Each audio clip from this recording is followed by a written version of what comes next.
আসসালামু আলাইকুম। এটা হচ্ছে আমার ২১ সালের সালাম ভবনের একটা রুম। তো ঢাকা ভার্সিটির হলগুলো কেমন হয় তা আমি আজকে দেখাই। তো আমাদের রুমে হচ্ছে ৪টা বেড। এই যে একটা বেড, এই যে আরেকটা ২টা বেড, এই যে আরেকটা ৩টা বেড, এই আরেকটা ৪টা, মোট ৪টা বেড আর ৪টা টেবিল। এই যে একটা টেবিল, এই যে আরেকটা টেবিল ২টা, এই যে আরেকটা টেবিল, এই যে আরেকটা টেবিল, ৪টা, মোট ৪টা টেবিল আর ৪টা বেড। আর মাঝখানে হচ্ছে স্পেস আছে মোটামুটি অনেকটা ভালোই স্পেস মাঝখানে। তো এই বেডে হচ্ছে ২ জন, এই বেডে ২ জন ৪ জন, এই বেডে ২ জন ৬ জন, আর এই বেডে ২ জন হচ্ছে ৮ জন। বেডের পাশ যদি দেখাই, বেডের পাশ মানে ২ জন থাকার জন্য একদম পারফেক্ট। মোটামুটি ২ জন ভালোভাবে থাকতে পারবে।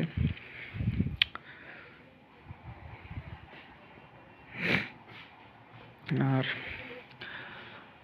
আর প্রত্যেক বেডের উপর একটা করে হচ্ছে ফ্যান।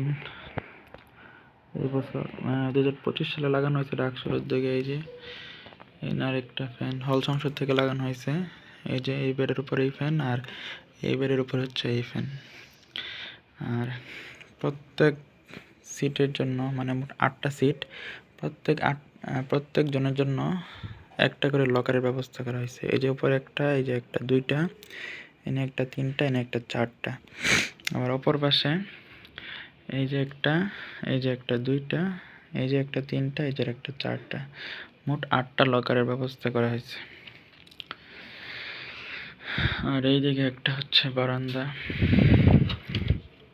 বারান্দাটা একটু দেখাই।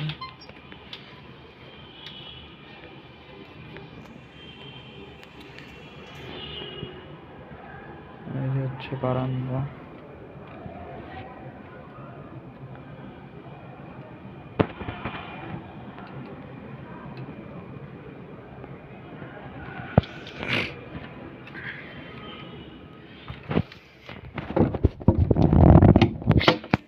দেখেন আমরা পড়ি হচ্ছে ঢাকা ভার্সিটির, কিন্তু জাহাঙ্গীরনগর বিশ্ববিদ্যালয়ে ক্যালেন্ডার লাগিয়ে রাখছি।